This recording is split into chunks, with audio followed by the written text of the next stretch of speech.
Different तरीके इस्तेमाल किए। ठीक है, अभी तक जो हमने डिस्कशन की थी उसमें किन किन कंपनीज का जिक्र आया? प्राइवेट कंपनी का जिक्र आया, पब्लिक लिस्टेड का जिक्र आया, पब्लिक अनलिस्टेड का जिक्र आया। पब्लिक अनलिस्टेड में कितने नंबर होते हैं? तीन। और लिस्टेड में 7। डायरेक्टर्स की हमने बात की थी, ऑटोमेटिकली मेंबर्स की। आम अल्फाज में जिस कंपनी के शेयर्स होंगे उस कंपनी को कंपनी लिमिटेड बाय शेयर्स कहेंगे। ठीक है, और एक दूसरी टाइप है company limited by guarantee.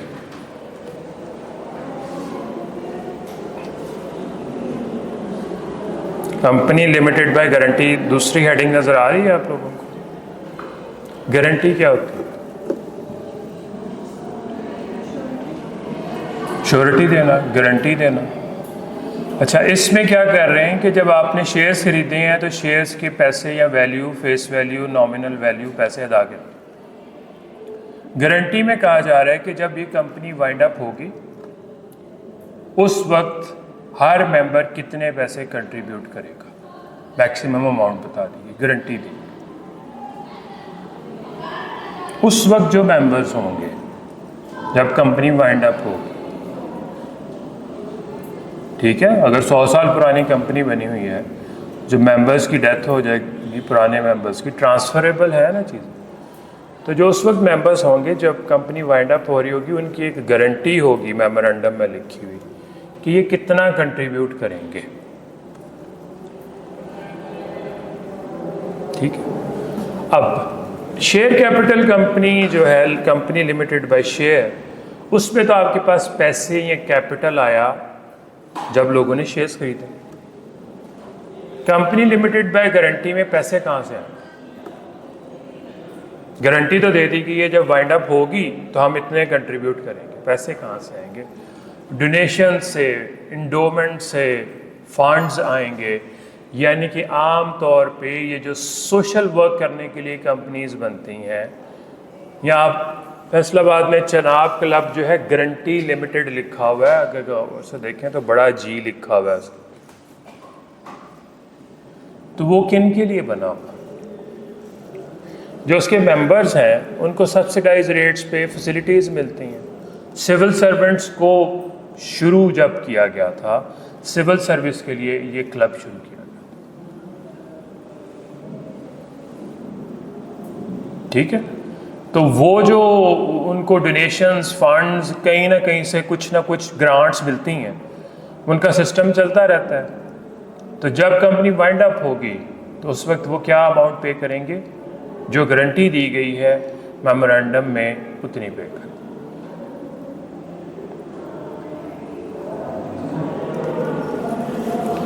Company limited by share means a company having the liability of its members limited by the memorandum to the extent of amount, if any, remaining unpaid on the shares respectively held by them. Unpaid किस सूरत में होगी जी? जब partly paid shares होंगे। 1984 से पहले partly paid shares issue हो सकते थे, बेचे जा सकते थे। अब फुली पेड शेयर्स होते हैं। जब कंपनी की वाइंडिंग अप की बारी आएगी, अगर कोई पार्टली पेड शेयर्स हैं किसी कंपनी के पास, तो उस सूरत में रिमेनिंग अमाउंट उनसे क्लेम की जाएगी। और अगर हमने फुली पेड शेयर्स खरीदे हुए हैं, उसकी अमाउंट हम ऑलरेडी पे कर चुके हैं, तो वाइंडिंग अप पे हमारे से कुछ और क्लेम किया जाएगा? नहीं, हम ऑलरेडी पे कर चुके हैं। जो पेमेंट हम कर चुके हैं वो मैक्सिमम जो है वो हमें नहीं मिलेगी।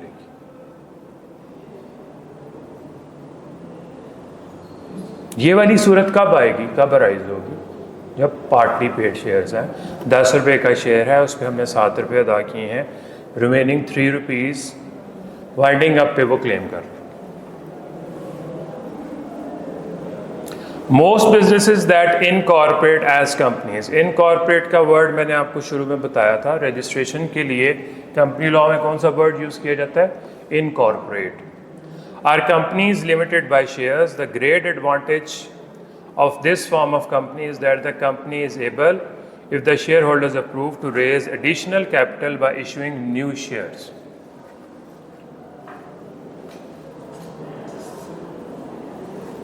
कंपनी ने एक दफ़ा 1 करोड़ रुपए के शेयर्स इशू कर दी, बिजनेस स्टार्ट हो गया, बिजनेस में वो पैसे कंज्यूम हो गए, उसको मज़ीद शेयर्स, पैसों की ज़रूरत है, मज़ीद शेयर्स इशू कर दी। शेयर्स क्या हैं? एक सर्टिफिकेट है ना, सर्टिफिकेट आपको मिल जाएगा कि आपने इतने पैसे इन्वेस्ट किए हो, वो एविडेंस है ना कि जी आपने इतने पैसे इन्वेस्ट किए हो। तो जब कंपनी लिमिटेड बाय शेयर होती है तो वो क्या करती है, उसको मज़ीद पैसों की ज़रूरत है तो मज़ीद वो पैसे इकट्ठे कर लेती है। कैसे इकट्ठे करती है? शेयर्स इशू करके। ज़िंदगी में कंपनी एक दफ़ा शेयर्स इशू नहीं करती, बार बार कर सकती जब जब पैसों की ज़रूरत है। ठीक है,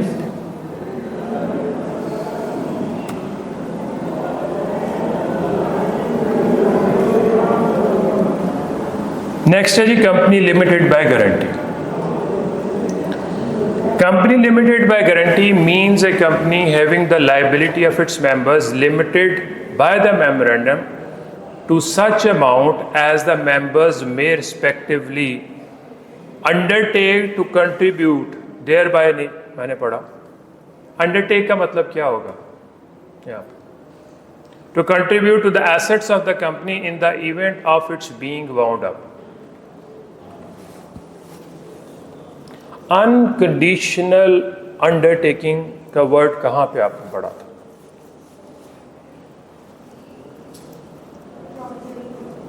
ओ मुझे अंडरटेकिंग का क्या, अंडरटेक का मतलब ये हुआ कि प्रॉमिस। वो प्रॉमिस करते हैं कि भाई जब ये कंपनी वाइंड अप होगी तो हम कितने पैसे पे करेंगे।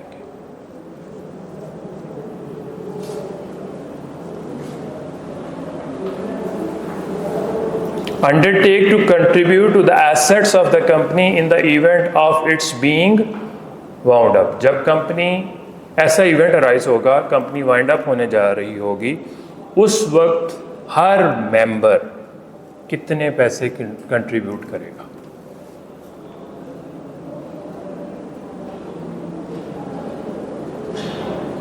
क्वेश्चन मार्क ये है कि जो कंपनी लिमिटेड बाय शेयर है वो तो अपना बिजनेस स्टार्ट करती है जो उसको शेयर्स के बस पैसा मिलता है। ये अपना काम कहाँ से स्टार्ट करती है? इनको डोनेशंस मिलते हैं, एंडोमेंट्स मिलते हैं।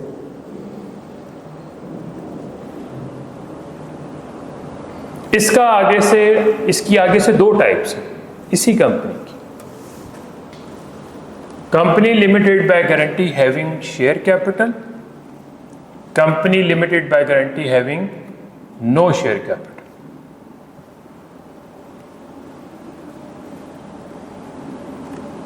तो फिर लायबिलिटी क्या हो जाएगी? अगर एक कंपनी का शेयर कैपिटल भी है और वो गारंटी लिमिटेड है, मिक्सचर हो गया, शेयर्स भी हैं, गारंटी भी है।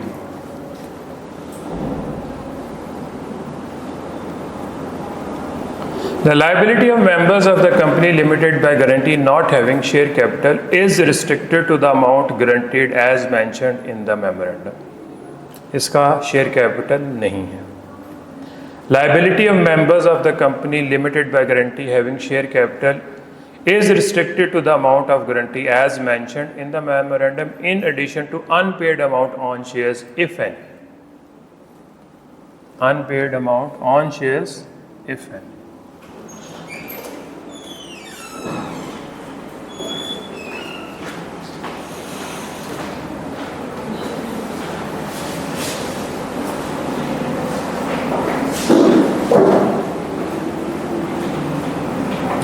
आमतौर पे इसका मकसद क्या होगा? कंपनी लिमिटेड बाय गारंटी है, उसका शेयर कैपिटल है, तो शेयर कैपिटल क्यों रख रहे हैं उसका?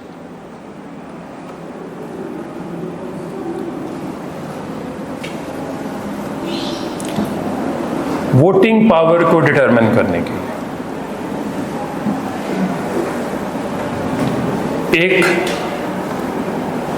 शेयर होल्डर के पास या एक मेंबर के पास 1000 शेयर्स हैं, उसका 1000 वोट होगा। दूसरे के पास 500 शेयर्स हैं, उसके कितने वोट्स होंगे? 500।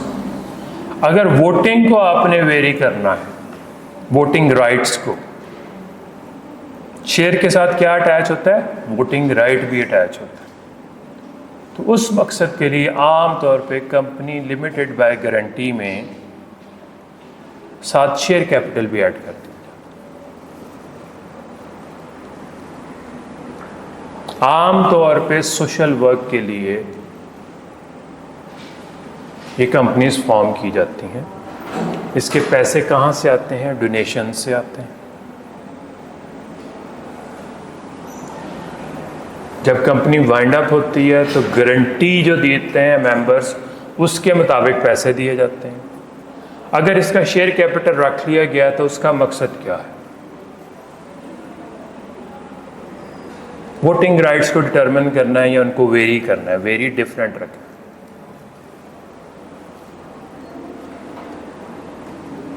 क्लियर है जी बात? Company limited bye share, businesses जो हैं वो ज़्यादातर जो आपने सारा कोर्स जो आगे जाके पढ़ना है वो किससे मुतालिक पढ़ना है? Company limited by shares. ये अभी आपको सिर्फ एक टाइप ऑफ कंपनी बता दी गई है।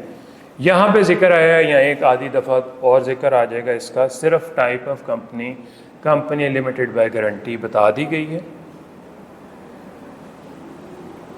उसके बाद जो सारी आगे डिस्कशन कोर्स में होनी है वो क्या होनी है? कंपनी लिमिटेड बाय शेयर्स की।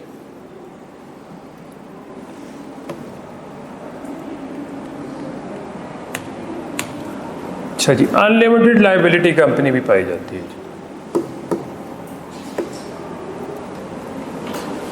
टाइप मौजूद है, रेयरली फॉर्म, इससे बेहतर है पार्टनरशिप बनाना। पार्टनरशिप में भी तो लायबिलिटी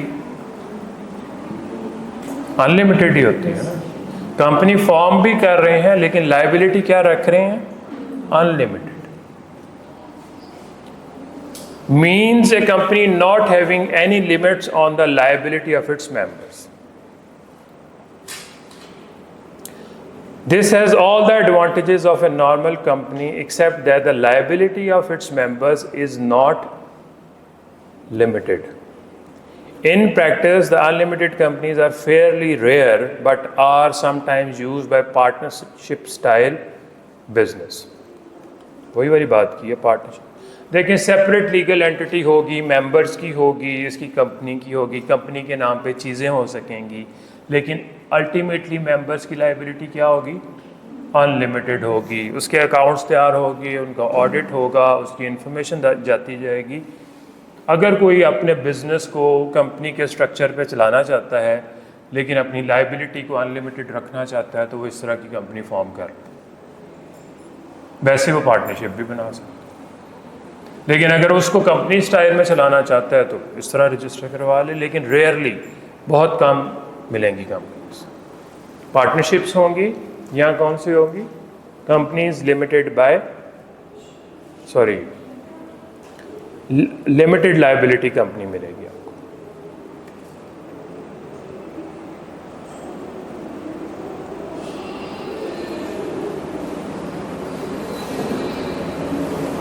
इसके बाद जी मोस्ट इंपॉर्टेंट डेफिनेशन है प्राइवेट कंपनी की, क्योंकि प्राइवेट कंपनी की ही डेफिनेशन दी गई है, पब्लिक की नहीं दी गई। पब्लिक की ये दी गई है कि जी जो पब्लिक नहीं है वो जो प्राइवेट नहीं है वो पब्लिक है।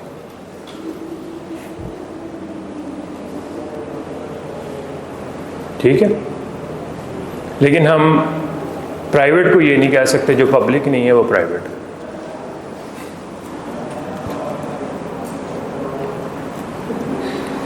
तीन रिस्ट्रिक्शंस हैं जी उसके ऊपर, आर्टिकल्स में लिखी होंगी। Private company means a company which by its articles restricts the right to transfer its shares, number 1। आप शेयर्स ट्रांसफ़र नहीं कर सकते। मिनिमम नंबर जो होंगे उसके 2 होंगे, मैक्सिमम होंगे 50। Limits the number of its members to the 50, not including persons who are in the employment of the company. Employees जो होते हैं वो members तो नहीं होते।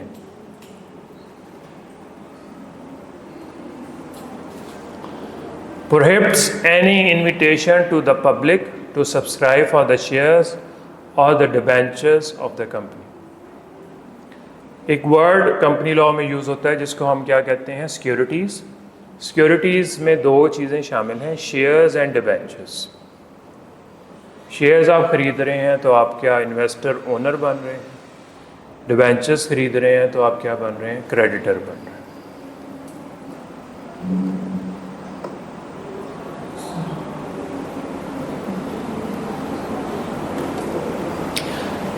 50 से ज़्यादा मेंबर्स नहीं होंगे। मिनिमम कितने होंगे, 2।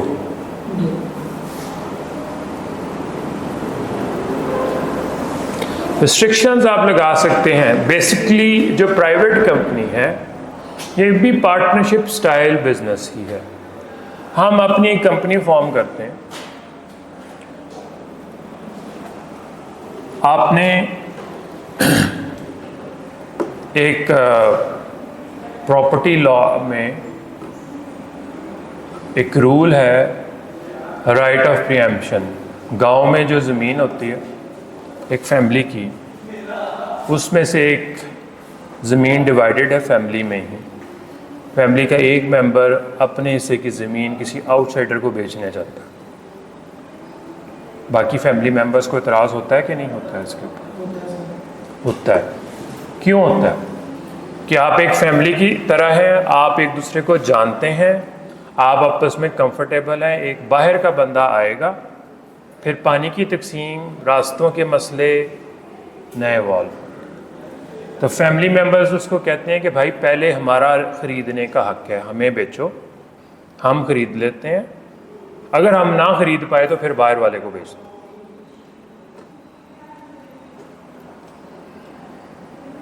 इसको उर्दू में कहते हैं हक़ शुफ़ा। ये केसेस अदालतों में बहुत ज़्यादा चल रहे हैं। शुफ़ा का दावा कर दिया, दावा का मतलब होता है केस, सूट। तो रिस्ट्रिक्शन आम तौर पे क्या, ट्रांसफ़र पे रिस्ट्रिक्शन आप ये लगा सकते हैं कि भाई हम सब लोग एक प्राइवेट कंपनी के मेंबर्स, हम 50, ठीक है, हम ये रिस्ट्रिक्शन लगा देते हैं कि भाई अगर किसी ने कंपनी को छोड़ के जाना है तो ऑलरेडी एग्जिस्टिंग जो शेयर होल्डर्स हैं उनको अपने शेयर्स बेच दो, बाहर वाले को बेच के एंटर नहीं करना। वो आहिस्ता आहिस्ता हो सकता है कि काफ़ी लोगों को इंड्यूस करे, उनके शेयर्स खरीद ले और फिर वो अपनी मनमानी करनी शुरू हो जाए। पॉसिबिलिटी है कि नहीं? ये रिस्ट्रिक्शन लगानी है प्राइवेट। मेंबर्स की तादाद आपको बता दी है, 2 से लेके 50 तक। प्राइवेट कंपनी मैंने आपको बताया था कि कभी भी लिस्टेड नहीं हो सकती, वो तो अवाम को अपने शेयर्स ऑफर कर ही नहीं सकती।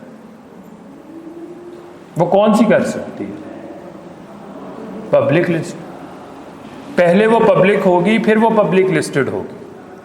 पब्लिक अनलिस्टेड होगी, फिर वो क्या हो जाएगी? Public listed. लेकिन प्राइवेट कंपनी तो अवाम को कह ही नहीं सकती कि जी मेरे शेयर्स खरीदो। ये उसके आर्टिकल्स में रिस्ट्रिक्शंस होंगी। अच्छा, अब पब्लिक कंपनी कैसे बनेगी? इनमें ये तीनों का किसी में और नहीं है, एंड है, लाजिम है ये तीनों रिस्ट्रिक्शन। कहीं एक पे भी आप फ्लेक्सिबिलिटी दिखा दें तो वो क्या बन जाएगी? Public company. Yes.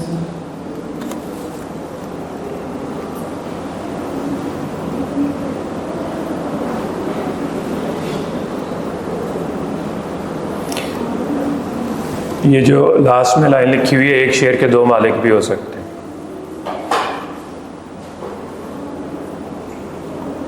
Provided that where two or more persons hold one or more shares in a company jointly, they shall for the purposes of this definition be treated as single member.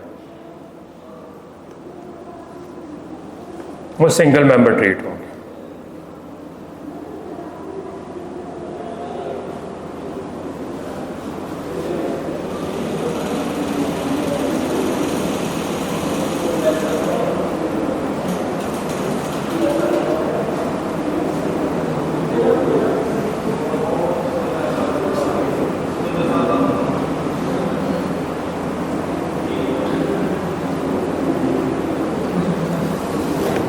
ये practice question देखें जी 2।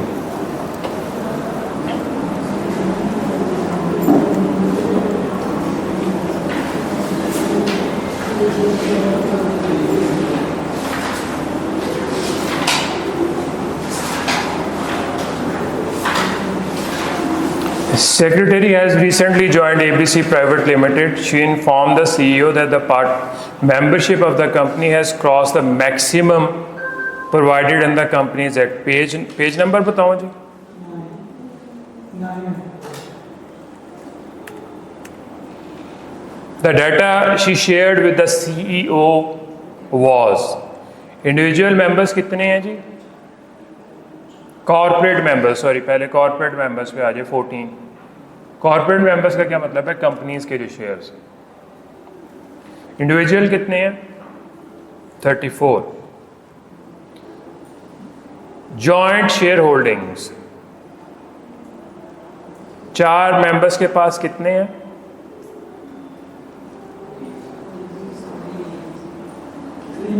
3 million shares. वो कह रही है जी 52 members हो।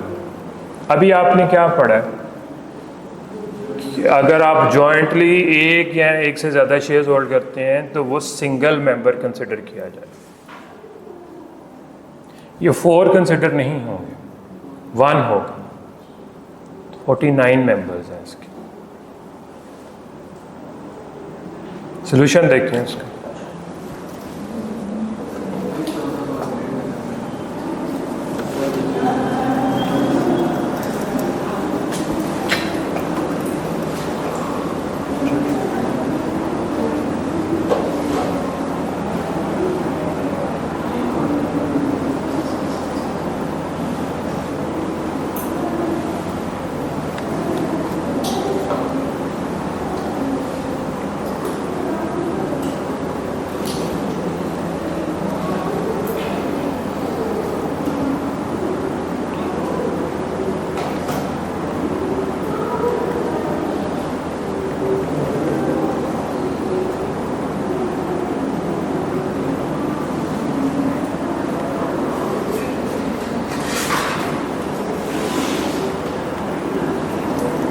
Last line देख लें। Private companies are usually small and medium size family owned businesses. Family owned businesses हैं, इसीलिए रिस्ट्रिक्शन होगी on the transfer of shares. Family किसी आउटसाइडर को बिजनेस में क्यों एंटर करेगी?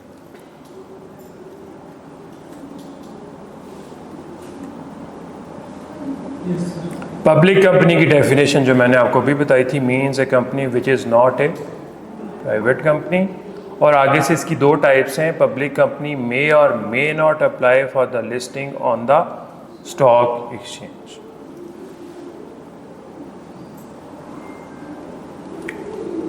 यहाँ पे जब आप रजिस्टर हुए SECP में, उसके लिए वर्ड हमने कहा इनकॉर्पोरेशन। जब आप स्टॉक एक्सचेंज पे रजिस्टर हुए, उसके लिए वर्ड कौन सा यूज़ किया गया? लिस्टिंग।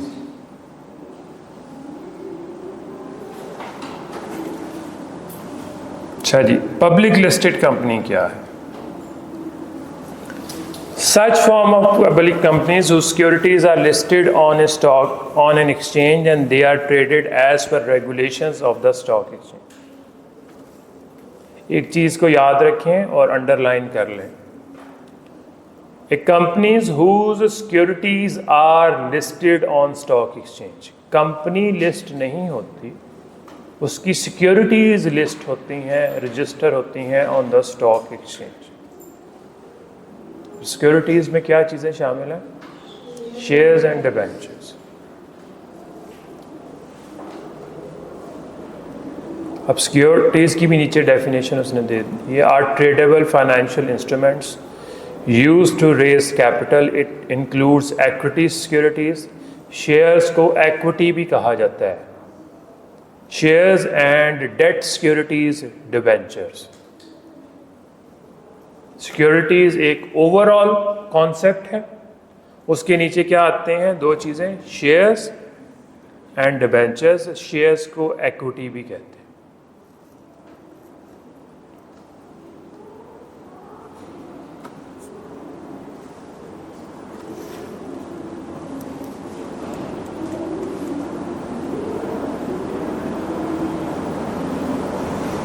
लिस्टेड कंपनी की definition. Listed company means public company, body corporate or any other entities whose securities are listed on the securities exchange. Example, Agro Fertilizer Limited are allowed to be traded on Pakistan Stock Exchange. People can buy and sell those securities using the mechanism provided by the Pakistan Stock Exchange. Agro Fertilizer Limited is a listed company. Question mark ये है कि listed company public होगी कि नहीं होगी? Public होगी। Private तो बिल्कुल नहीं हो सकती। पहले वो पब्लिक होगी, फिर उसके पास ऑप्शन है कि वो अपनी सिक्योरिटीज़ को लिस्ट करवा ले ऑन द स्टॉक एक्सचेंज।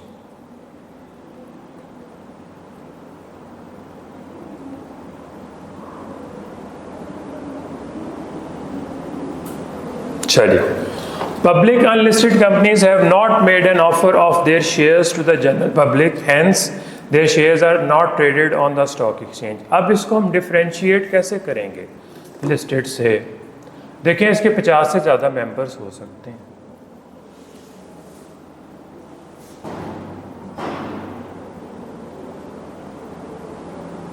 इसके शेयर्स की ट्रांसफर पर रिस्ट्रिक्शन नहीं होगी।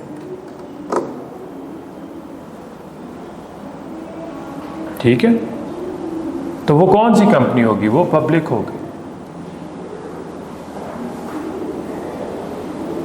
जब शेयर्स की ट्रांसफर पे रिस्ट्रिक्शन नहीं है, 50 से ज़्यादा में। अच्छा, अगला क्वेश्चन ये है, क्या एक पब्लिक कंपनी जो है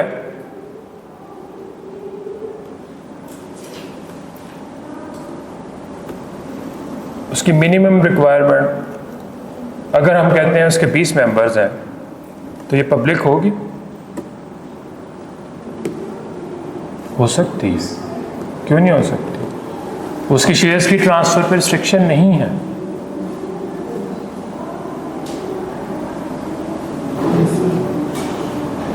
आप इसको ये कंफ्यूज नहीं करना कि आपने 50 से ऊपर जाके पब्लिक में कन्वर्ट होना।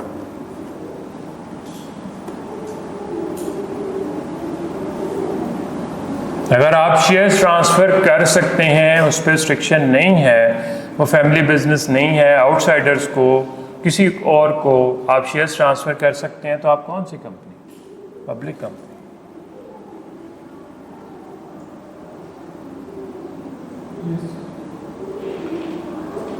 पब्लिक लिस्टेड कब बनेंगे? जब आपकी सिक्योरिटीज लिस्ट हो जाएंगी स्टॉक एक्सचेंज में, फिर वहां पे जाके जनरल पब्लिक। देखें, जब कंपनी लिस्ट होगी, मुझे ये बताएं कि फैमिली मेंबर्स का तो काम चले, फैमिली की इन्वेस्टमेंट होगी, 50-100 बंदों से इन्वेस्टमेंट जो है हमने इकट्ठी करनी है। पैसे लोगों से इन्वेस्टमेंट के लिए लेना आसान काम है कि मुश्किल काम?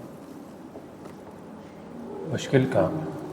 उनको परसुएड करना पड़ता है कि भाई आपको प्रॉफिट होगा। फिर उनको ये चीज़ की गारंटी होनी चाहिए कि उनका पैसा लेके हम भाग नहीं जाएंगे। ठीक है, 100-200 बंदे तक तो हम ये बात कर लेंगे। अब हमने हज़ारों की तादाद में लोगों को इनवाइट करना है कि वो हमारे शेयर्स या डिबेंचर्स खरीदें। जो बड़ी यूनिवर्सिटीज़ होती हैं, जब आप उसमें एडमिशन लेने जाते हैं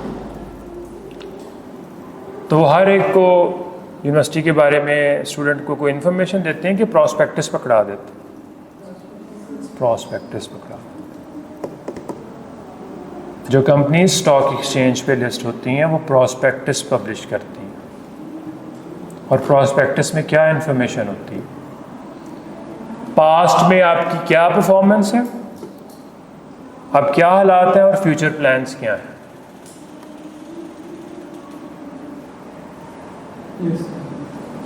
तो वो जो आपको पम्फलेट पकड़ाया जाता है ये इसमें चेक्स हैं, प्रॉस देखें यूनिवर्सिटीज़ में हो सकता है प्रॉस्पेक्टस की इंफॉर्मेशन गलत भी हो, सब्ज़ भाग भी दिखाए जाते हैं, लेकिन प्रॉस्पेक्टस में गलत बयानी करने पे सिविल लाइबिलिटी भी है, क्रिमिनल लाइबिलिटी भी है कंपनी के प्रॉस्पेक्टस पे, कि अगर आपने उसमें गलत बयानी की है तो कंपनी डैमेजेस भी पे करेगी और उसको कोई पेनल्टी, क्रिमिनल लाइबिलिटी भी हो सकती।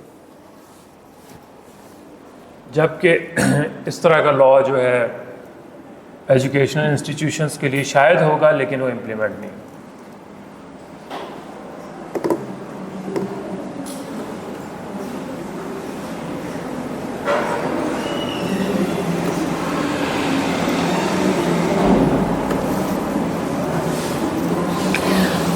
पब्लिक अनलिस्टेड कंपनी को हम पढ़ रहे थे, have not made an offer their shares to the general public, hence their shares are not traded on stock exchange. Public unlisted company however is entitled to make an offer to the general public as and when it thinks fit, unlike private company which are forbidden to invite subscription from the general public. अच्छा, private company ने list होना है जी stock exchange पे, तो वो क्या करे, पहले वो कन्वर्ट होगी इनटू पब्लिक, फिर वो स्टॉक एक्सचेंज पे जाएगी। तो पब्लिक तो ऑलरेडी पब्लिक है, उसने फिर क्या करना है, स्टॉक एक्सचेंज में लिस्टिंग की इजाज़त मांगनी है स्टॉक एक्सचेंज से।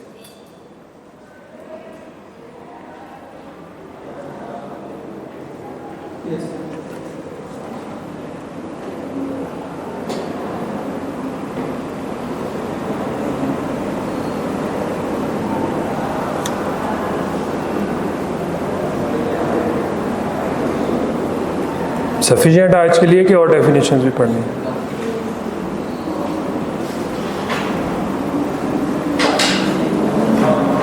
हाँ जी, पढ़ना है। पब्लिक सेक्टर कंपनी पढ़ ली।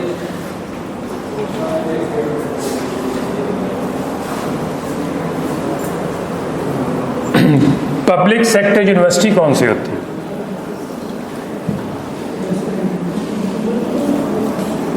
सुना है public sector universities? Government own universities. Agriculture university public sector university एम ही तो लहदा बात है, लेकिन पब्लिक सेक्टर है कि नहीं है? जीसी भी है। प्राइवेट कंपनीज कौन सी होती, सॉरी प्राइवेट जो भी यूनिवर्सिटीज़ में कोई नाम लें, यूनिवर्सिटी है।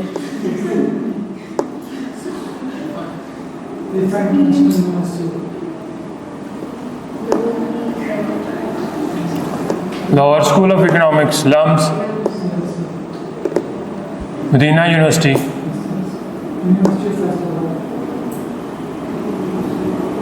University of Faisalabad. Punjab college का नाम अब चेंज हो गया, ये जो पंजाब मेडिकल कॉलेज था उसका क्या नाम हो गया? वो भी ये university of Faisalabad medical university.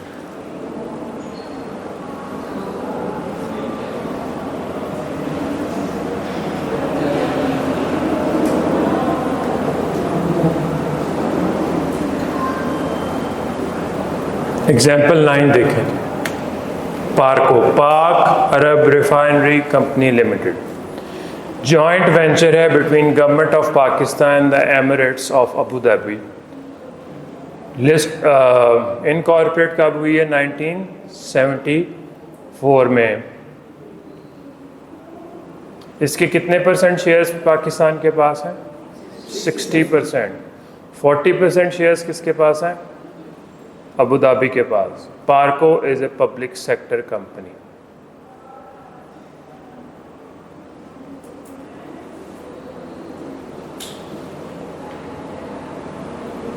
Yes, sir.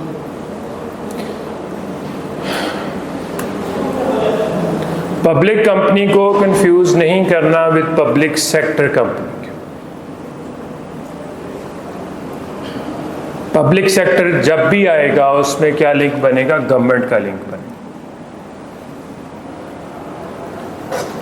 Public sector company means a company weather public और private which is directly or indirectly controlled, beneficially owned, or not less than 51% of the voting securities or voting power of which are held by the government or any agency of the government or statutory body, or in respect of which the government or any agency of the government or statutory body has otherwise power to elect, nominate, appoint majority of its directors, and includes public sector association not for profit licensed by the commission.